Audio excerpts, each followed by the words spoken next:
नमस्कार दोस्तों, स्वागत है आपका हमारे YouTube चैनल ITI के पॉइंट में। आज हम आपसे बात करेंगे, अगर आप ITI पास कर चुके हैं, ITI डिप्लोमा ले चुके हैं और उसके बाद आप जॉब की तलाश में हैं या अप्रेंटिसशिप के लिए आप वैकेंसी सर्च कर रहे हैं, तो यहाँ पर हम नेप्स पोर्टल के बारे में आपको जानकारी देना चाहते हैं। इसकी मदद से आप बड़ी आसानी से किसी भी अप्रेंटिसशिप में आप अप्लाई कर पाएंगे और सारी जानकारी आपको एक ही पोर्टल पर मिल जाएगी। तो नेप्स पोर्टल है क्या? Neps portal national apprenticeship promotion scheme portal है, जो कि भारत सरकार द्वारा बनाया गया है। इसका मुख्य उद्देश्य यह है कि जितने भी अप्रेंटिसशिप जॉब्स जो कि निकलते हैं, उन्हें एक ही पोर्टल पर लाने का काम, ताकि आपको बड़ी आसानी से जॉब की डिटेल मिल जाए और आप आसानी से अप्लाई भी कर सको। तो यहाँ पर अप्रेंटिसशिप ट्रेनिंग के लिए युवाओं को, जो स्टूडेंट्स हैं, उनको मोटिवेट करना, ठीक है, उनके लिए अब अच्छे अवसर उपलब्ध कराना, यह इस पोर्टल का मुख्य उद्देश्य है। और इसमें अगर हम बात करें तो आपको सबसे पहले रजिस्ट्रेशन करना होगा। ठीक है, इसके बाद आप रजिस्ट्रेशन करने के बाद आप इंडस्ट्री कंपनी को भी यहाँ पर आप सर्च कर पाएंगे, जो भी कंपनी अपनी वैकेंसी यहाँ पर डालती है। साथ ही इसमें आपको स्टाइपेंड जो कि प्राप्त होता है, वो भी आपको इसी पोर्टल पर, जो भी आपका अकाउंट आधार से लिंक होता है, उसमें आपके स्टाइपेंड को यहाँ से ट्रांसफ़र किया जाता है। और सारी प्रक्रिया ऑनलाइन होती है, तो यहाँ पर किसी भी तरीके से फ्रॉड होने का चांस नहीं होता है। क्योंकि जब भी आप वैकेंसी के लिए अप्लाई करते हैं तो आपका एक कॉन्ट्रैक्ट जनरेट होता है। कॉन्ट्रैक्ट जनरेट होने के बाद आपकी हर महीने की जो प्रोसेस रहे, पेमेंट रहेगी, वो भी यहीं से प्रोसेस होगी। तो सारा रिकॉर्ड ऑनलाइन होता है, तो इसमें जो कंपनी है वो किसी भी तरीके से इसमें मिस्टेक या फ्रॉड होने के चांस नहीं होते हैं। तो आज हम बात करते हैं कि आपको स्टेप बाय स्टेप किस तरीके से आप इस पोर्टल पर अपना रजिस्ट्रेशन कर सकते हैं। तो आपको सबसे पहले नेप्स डालना है। ठीक है, इसके बाद आपका apprenticeship.gov.in एक पोर्टल दिखेगा, आपको लिंक दिखेगी, इसमें आपको क्लिक करना है तो आपका एक पोर्टल ओपन हो जाएगा, apprenticeship.gov.in। यहाँ पर आपको दिख रहा हो लेफ्ट साइड में, तो यहाँ पर आपको कैंडिडेट लॉगिन दिख रहा है। इस कैंडिडेट लॉगिन में आप क्लिक करेंगे तो यहाँ पर देखोगे आप लॉगिन एज ए कैंडिडेट और रजिस्टर्ड कैंडिडेट।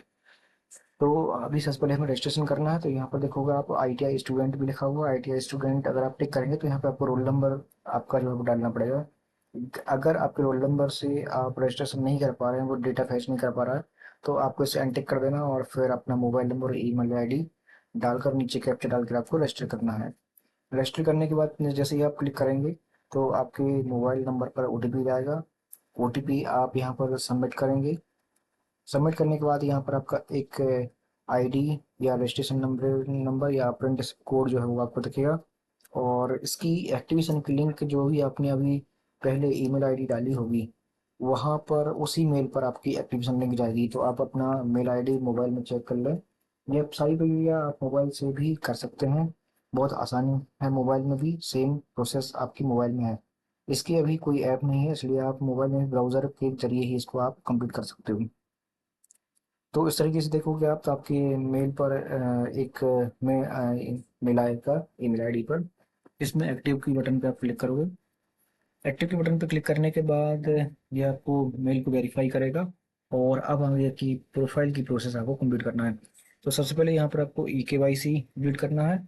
आपका आधार नंबर आप यहाँ डालेंगे, नीचे ये जो सारी कंडीशन है उनको टिक करके आप सबमिट करेंगे। देन OTP आएगा, OTP आप डालकर वेरीफाई क्लिक करेंगे। जैसे ही आप वेरीफाई क्लिक करेंगे तो आपका जो आधार का डेटा है वो यहाँ पर फैच होगा। यहाँ पर देखो आप आधार इमेज, यहाँ पर आपको आधार की इमेज दिखेगी। ऊपर आपका डिस्ट्रिक्ट दिखेगा, जो भी आपका एड्रेस में डिस्ट्रिक्ट है आधार में, वो आपको डिस्ट्रिक्ट यहाँ दिखेगा। सामने लिखा होगा पेरेंट नेम। आपका अगर फादर नेम आधार में डला हुआ है तो यहाँ पर सन ऑफ या डॉटर ऑफ आएगा। तो यहाँ पर आपको son of, daughter of, S/D/ ये हटा देना है नाम के आगे। ठीक है, उसके बाद आपको रिलेशनशिप, अगर मदर नेम आ रहा है तो मदर नेम मदर करेंगे, फादर नेम है तो फादर यहाँ पर क्लिक करेंगे। इमेज अगर आपको कोई दूसरा अपलोड करना है तो यहाँ से आप इमेज भी दूसरी अपलोड कर सकते थे। इसके बाद आपको गो बटन पे क्लिक करना है। तो देखो आप जैसे ही आप गो बटन पे क्लिक करेंगे, यहाँ पर आपकी EKYC जो है वो कंप्लीट हो जाएगी। इसके बाद आपको देखो यहाँ पर मैसेज देगा कि अगर आपकी आधार सीडिंग नहीं है तो आपको आधार सीडिंग यहाँ पर करना पड़ेगी, क्योंकि जो आपका स्टाइपेंड है वो आपके आधार लिंक बैंक अकाउंट में ही जाएगा। जैसे आप स्कॉलरशिप प्राप्त करते हैं अपने आधार लिंक बैंक अकाउंट में, उसी तरीके से जो स्टाइपेंड है जो आपका सीधा वो आपके आधार सीडिंग वाले बैंक अकाउंट में ही जाएगा। तो इस प्रोसेस को अगर आपकी नहीं है तो इसको आप कंप्लीट करवा लें। इसके बाद हम चलते हैं तो हमारा प्रोफाइल डिटेल आएगी, यहाँ पर आप देख सकते हैं। यहाँ पर नीचे आपको कंप्लीट ई के वाई सी हो गई, उसके बाद प्रोफाइल डिटेल है, बैंक डिटेल है। तो प्रोफाइल डिटेल में आप जाते हैं तो यहाँ पर आपको नाम है, ये नाम आपको फैच होकर आएगा। ईमेल आईडी में प्लेस डली हुई आएगी, मोबाइल नंबर भी आपको डला हुआ आएगा। अगर कोई दूसरा नंबर डालना तो आप यहाँ पर अल्टरनेट मोबाइल नंबर डाल सकते हैं। जेंडर आपका और लेडी फ्लो कराएगा। डिसेबिलिटी या दिव्यांग हैं आप तो यस या नो जो भी आप हैं तो अगर आप क्लिक कर सकते हैं, नो है तो नो क्लिक कर दें। डेट ऑफ बर्थ आपकी फॉलो करा गई। फादर मदर स्पाउस नेम, अगर आपको माता पिता का नाम यहाँ पर ऑलरेडी डला होगा, अगर नहीं डला है तो आप यहाँ पर डाल सकते हैं। यहाँ पर नीचे उनका रिलेशनशिप आपका जो भी है, मदर नेम मदर है तो मदर, फादर है फादर, या स्पाउस या पति पत्नी जो भी है वो आप डाल सकते हैं। इसके बाद उनका नाम आप यहाँ सामने डालेंगे। अगर फादर सेलेक्ट करते हैं तो फादर डालेंगे, मदर डालते हैं तो मदर डालेंगे, स्पाउस हैं तो आपकी जो भी पति या पत्नी हो उनको डालेंगे। फिर आपका मदर नेम, यहाँ पर मदर नेम टाइप करेंगे। आईडी प्रूफ में आपको आपका पैन कार्ड, ड्राइविंग लाइसेंस या अदर, अगर आपको पैन कार्ड है तो पैन कार्ड आप कर देंगे। ड्राइविंग लाइसेंस में है तो जिसमें भी उनका नाम है, ठीक है, उनको यहाँ पर आप सेलेक्ट करके आपको अपना आईडी प्रूफ जो है वो यहाँ पर सिलेक्ट करना पड़ेगा। इसके बाद आपको जैसे हमने यहाँ पर आधार में आधार किया, इसके बाद आपको उसकी जो है सॉफ्ट कॉपी यहाँ पर अपलोड करना पड़ेगी। साथ ही आपको आईडी प्रूफ जो उसकी पीडीएफ है वो यहाँ पर अपलोड करेंगे, साथ में उसका नंबर आप यहाँ डालेंगे। अगर आप पैन कार्ड सेलेक्ट करते हैं तो पैन कार्ड का नंबर आपका, या ड्राइविंग लाइसेंस है तो आप ड्राइविंग लाइसेंस का अपने यहाँ पर नंबर जो है आपको डालना पड़ेगा आईडी का। इसके नीचे आपका स्टेट है, डोमिसाइल मध्य प्रदेश उत्तर प्रदेश जो भी आपका है वो आप सिलेक्ट करें। सपोर्टिंग डॉक्यूमेंट ऑप्शनल है, चाहे तो आप इसे छोड़ भी सकते हैं। इसके बाद कैटेगरी है आपका unreserved, S C S T O B C या माइनॉरिटी जो भी है आपका वो सिलेक्ट करेंगे। सिटी है, सिटी में आप अपना सिटी सिलेक्ट कर लेंगे, या विलेज जो भी है आपका वो सिलेक्ट करेंगे। एड्रेस में आप दोनों में एड्रेस डालेंगे। स्टेट सेलेक्ट करेंगे, डिस्ट्रिक्ट सेलेक्ट करेंगे, पिन कोड डालेंगे। नीचे यहाँ पर आपको अगले ऑप्शन में आपको कैंडिडेट का सिग्नेचर सिलेक्ट कर डालना है। तो यहाँ पर आप कैंडिडेट सिग्नेचर में आप जेपीजी फाइल बना लें, और यहाँ पर मैक्सिमम 4 MB की फाइल हो सकती है। तो अगर आप मोबाइल से कर रहे हैं तो मोबाइल से ही आप एक ब्लैंक पेपर पे साइन करके आप उसकी फोटो लेकर यहाँ पर अपलोड कर सकते हैं। नीचे उसका प्रीव्यू आपको यहाँ पर दिख जाएगा। इसके बाद यहाँ पर लिखा हुआ देखो आप अबाउट मी, तो अबाउट मी में आप चैट जीपीटी या जेमिनी का यूज़ करके आप उसे क्वेरी दे सकते हैं कि आपका जो भी नाम है, आपने जो भी कोर्स किया हुआ है उसके बारे में, आपके बारे में अबाउट मी छोटे से कुछ अक्षरों में एक पैराग्राफ में बना दे। तो उसी को आप यहाँ पर पढ़कर कॉपी पेस्ट भी कर सकते हैं, तो आपको अलग से लिखने की टाइप करने की जरूरत नहीं है। ऐसे फायदा ये रहेगा कि जब भी कंपनी आपका प्रोफाइल देखेगी तो आपके बारे में वो थोड़ा सा ब्रीफिंग उन्हें मिल जाएगी, जो कि एक आपकी प्रोफाइल को अट्रैक्टिव बनाएगा। इसके बाद आप अगर सेव करना चाहते तो सेव एज ड्राइव कर दें, अपडेट करना है तो उसको आप अपडेट कर दें। इसके बाद आपने जो भी जानकारी यहाँ पर सबमिट की होगी वो आपको यहाँ पर दिखने लगेगी। ऊपर आपका photo, name, email ID, location है, अबाउट मी है जो भी आपने फिल किया है। उसके बाद जो बेसिक जानकारी हुई हमने सबमिट की हुई थी, सिग्नेचर, कैंडिडेट है, सपोर्टिंग डॉक्यूमेंट जो भी है वो आप यहाँ पर देख पाएंगे। अगर इसमें कोई अपडेट करना है तो आप यहाँ पर एडिट बटन से अपडेट भी कर सकते हो। इसके बाद आपकी कॉन्टेक्ट डिटेल है, कॉन्टेक्ट डिटेल जो भी आपका एड्रेस है वो आपको यहाँ दिखेगा। इसके नीचे दिखा हुआ है एजुकेशन डिटेल, तो एजुकेशनल डिटेल में यहाँ पर हमें नीचे कोई भी डिटेल नहीं दिख रही, तब हमें अपनी एजुकेशनल डिटेल जो है वो सबमिट करना पड़ेगी। तो इसके लिए हम क्लिक करते हैं एडिट बटन पर। एडिट बटन पर हम क्लिक करते हैं तो सबसे पहले आपको एजुकेशनल क्वालिफिकेशन सेलेक्ट करना है, ठीक है। इसके बाद उसके सामने वाले बॉक्स में आपको सिलेक्ट करना है जो भी आपका कोर्स आपने कंप्लीट किया हुआ, आईटीआई है, ट्वेल्थ है, या कोई डिप्लोमा है या इंजीनियरिंग है जो भी है वो आप यहाँ पे सिलेक्ट करेंगे। और उसके बाद उसका सेक्टर, मतलब कि आपका क्या सब्जेक्ट रहा है, कि कंप्यूटर रहा है कि आपका